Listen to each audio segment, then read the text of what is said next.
Hello শ্রোতা বন্ধুরা, আপনাদের সবাইকে বাংলা অডিও গল্পের সম্ভারে স্বাগত জানাচ্ছি আমি গল্পকন্যা। আজকের গল্প মাসাওকি খাতাওরা। মধ্যবিত্তদের জীবনে উত্তেজনা সৃষ্টির মতো ঘটনা বড় একটা ঘটে না। তাদের জীবনযাত্রা খাওয়া, ঘুমানো এবং টিভি দেখার মধ্যেই মোটামুটি সীমাবদ্ধ।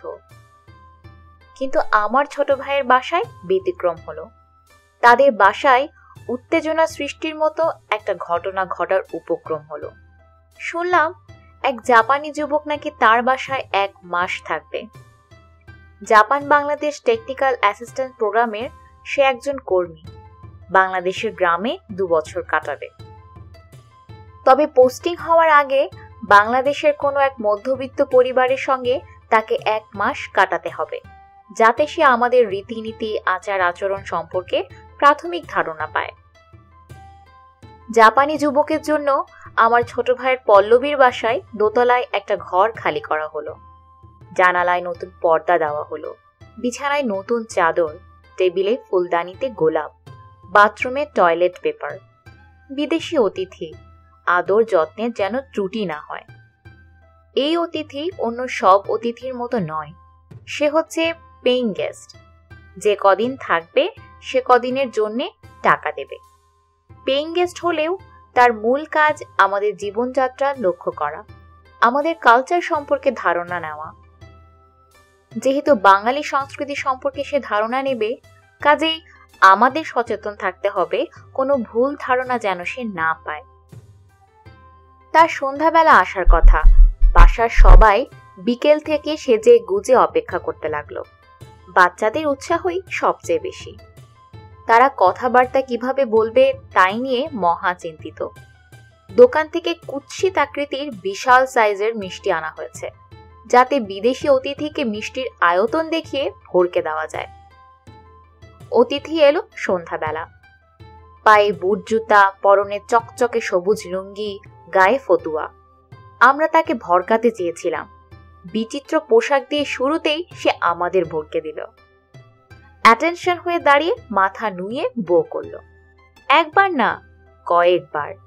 তারপর হাসি মুখে পরিষ্কার বাংলায় বলল, আমার নাম মাসাওকি খাতাওরা। আশা করি আপনারা ভালো আছেন। শুভ সন্ধ্যা। আমরা তার পোশাক দেখে মুগ্ধ, তার দুধে আলতা গায়ের রং দেখে মুগ্ধ, তার পরিষ্কার বাংলা শুনে মুগ্ধ। জানলাম প্রয়োজনীয় বাংলা সে জাপান থেকেই শিখে এসেছে। হাসি খুশি ধরনের নিতান্তই অল্প বয়স্ক একটি ছেলে।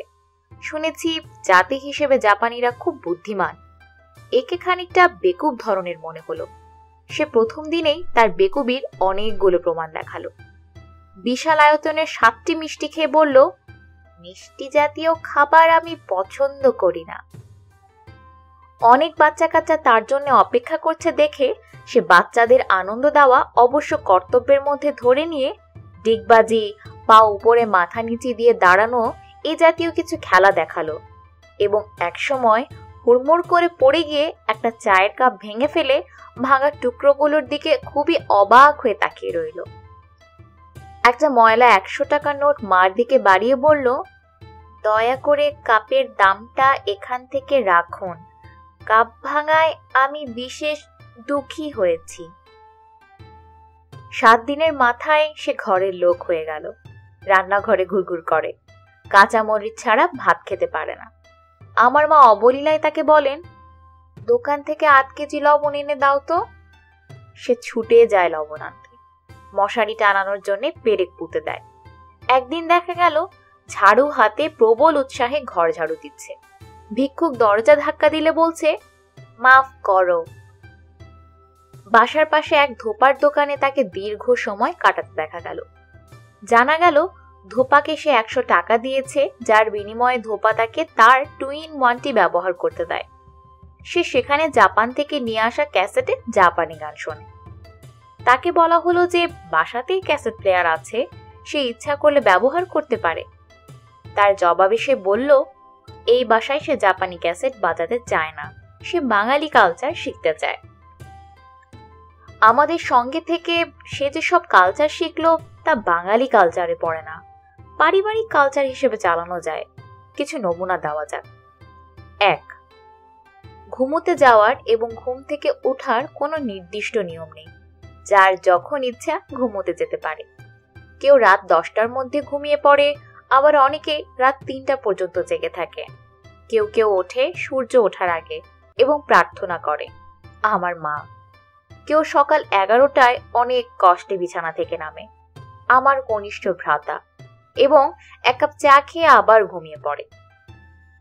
2. দেশের বাড়ি থেকে প্রচুর মেহমান আসে, তখন ঘরের মেঝেতে নানা ধরনের বিছানা করা হয়। 3.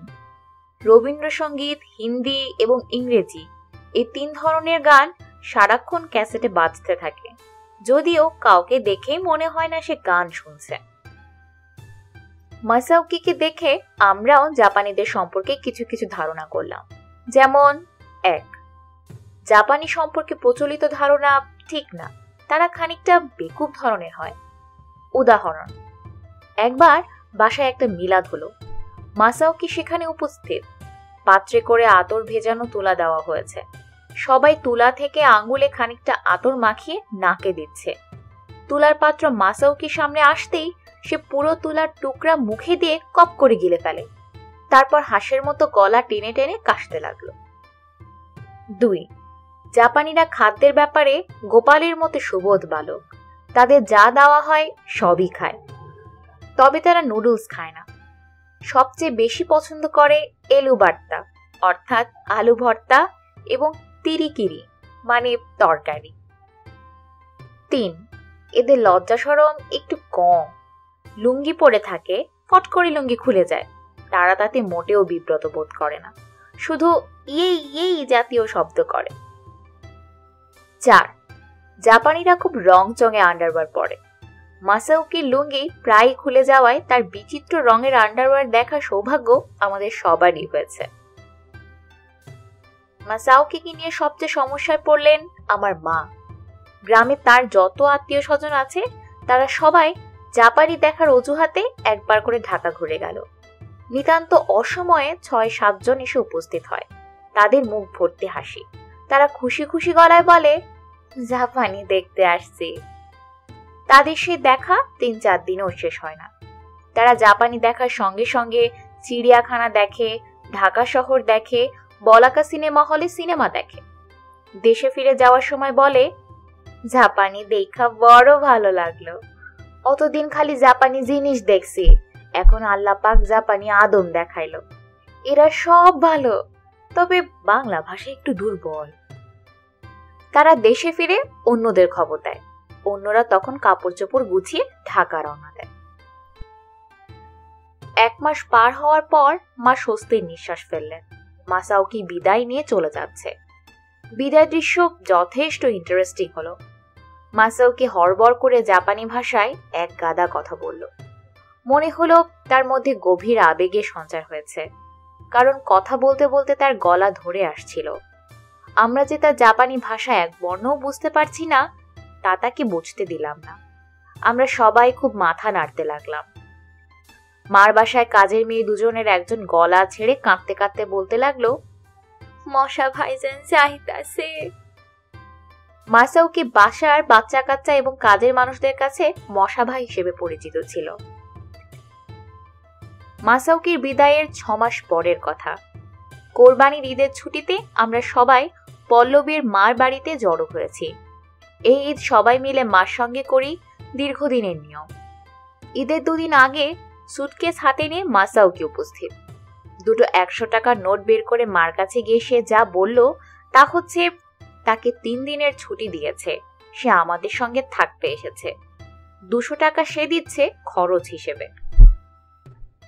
মা বললেন, তুমি আমাদের একটা বড় উৎসবের সময় থাকতে এসেছো, আমি খুব খুশি হয়েছি, তুমি থাকো, টাকা লাগবে না, এরপর যতবার ছুটি কাটাতে ইচ্ছা করবে চলে আসবে, তবে তোমার থাকতে একটু অসুবিধা হবে, আমার সব ছেলে মেয়েরা চলে এসেছে, বাসা ছোট। আমার অসুবিধা হবে না, আমি চেয়ারে নিদ্রা করব। বলেই সে দেরি করল না, বসার সোফায় তার বিছানা পেতে ফেলল। ঈদ উপলক্ষে তাকে পায়জামা পাঞ্জাবি উপহার দেওয়া হলো। সে নিজে গিয়ে একটা টুপি কিনে আনলো। ঈদ উৎসবের নিয়ম কানুন নিয়েও তাকে খুব চিন্তিত মনে হলো। সে কোনো নিয়ম বাদ দিতে চায় না। গরু কেনার ব্যাপারেও তার খুব আগ্রহ দেখা গেল। সে ঘোষণা করলো গরু কেনার সময় সে সঙ্গে যেতে চায় এবং সে গরুর গোশতের একটা জাপানি প্রিপারেশন আমাদের রেঁধে খাওয়াতে চায়। আমরা তাকে নিয়েই গরু কিনলাম। গরুর দড়ি ধরে হাঁটিয়ে গরু বাসায় নিয়ে আসার পবিত্র দায়িত্ব তার হাতে পড়ল। সে এক বিচিত্র দৃশ্য। এক জাপানি কোরবানির গরুর দড়ি ধরে টেনে টেনে নিয়ে যাচ্ছে। যেই দেখছে সেই থমকে দাঁড়াচ্ছে। বুঝতে পারছে না এই জাপানি সাহেবকে গরুর দাম জিজ্ঞেস করা ঠিক হবে কিনা। যেহেতু কোরবানির গরুর দাম জিজ্ঞেস করা পবিত্র দায়িত্বের একটি, কাজে কেউ কেউ ভয়ে ভয়ে এবং খানিকটা অস্বস্তির সঙ্গে জিজ্ঞেস করছে, গরুর দাম কত? জাপানি তৎক্ষণাৎ দাঁড়িয়ে পড়ছে, বো করছে, তারপর গম্ভীর গলায় বলছে, ইহা কোরবানির গরু হয়, ইহার দাম ৮,০০০ টাকা। গরুর দাম যতই বলা হোক, প্রশ্নকর্তাকে বলতে হবে সস্তা হয়েছে, খুব সস্তা, খুব জিতেছে। প্রশ্নকর্তা নিয়ম মাফিক ৮,০০০ টাকা দাম শুনে বলল, সস্তা হয়েছে। মাসাওকি বলল, অবশ্যই সস্তা হয়েছে, ১২,০০০ চেয়েছিল, আমরা মুলামুলি করেছি। মুলামুলি শব্দটি সে সম্প্রতি শুনেছিল। গাবতলী থেকে পল্লবী অনেকখানি রাস্তা। সারা পথে মাসাওকি গরুর দাম বলতে বলতে এলো। বোঝাই যাচ্ছে এই কাজটাই সে প্রচুর আনন্দ পাচ্ছে। বাসায় পৌঁছে সে গরুকে পানি খাওয়ালো, গা ডলে দিল, পানি দিয়ে গোসল দিয়ে দিল। আমার মা বললেন, মাসাওকি নিশ্চয়ই কোনো চাষি পরিবার থেকে এসেছে। চাষি পরিবারের ছেলে বলেই গরুর প্রতি এত যত্ন। যত্নটা আমার কাছেও বাড়াবাড়ি বলে মনে হলো। সন্ধ্যাবেলা সে বাইরে গেল। সে কলা কিনে আনলো। গরুকে কলা খাওয়াচ্ছে। মাথা আছড়ানো চিরুনি দিয়ে গরুর গলকম্বল আছড়ে দিচ্ছে। যথাসময়ে কোরবানি হয়ে গেল। মাংস রান্না হলো। সবাই খেতে বসেছি। মাসাওকির খোঁজ পাওয়া যাচ্ছে না। এরপর তাকে রাস্তা থেকে ধরে আনা হলো। জানা গেল সে রাস্তার পাশে খুব মন খারাপ করে চুপচাপ দাঁড়িয়েছিল। মন খারাপের কি কারণ জিজ্ঞাসা করলাম, সে জবাব দিল না। বিদেশি অতিথি হিসেবে বিশাল মাংসের বাটি এগিয়ে দেওয়া হলো তার সামনে। সে ক্ষীণ গলায় বলল, গরুটাকে অনেক দূর থেকে হাঁটিয়ে আনার জন্য গরুটার উপর তার মায়া পড়ে গেছে। এই গরুর গোশত সে খেতে পারবে না। গোশত না খাওয়ার এই অপরাধ আমরা যেন ক্ষমা করে দেই। সে শুধু পোলাও খাবে, তার কোনো অসুবিধে হবে না। আমরা সবাই অবাক হয়ে মাসাওকির দিকে তাকালাম। ঈদের পরে সে ২ দিন রইল। ঘরে এত মাংস, সে একটা টুকরাও মুখে দিল না। দূর দেশের বোকাশোকা একটা ছেলে আমাদের সবার মর্মমূলে বড় ধরনের একটা নাড়া দিয়ে গেল। এর প্রয়োজন ছিল। ধন্যবাদ।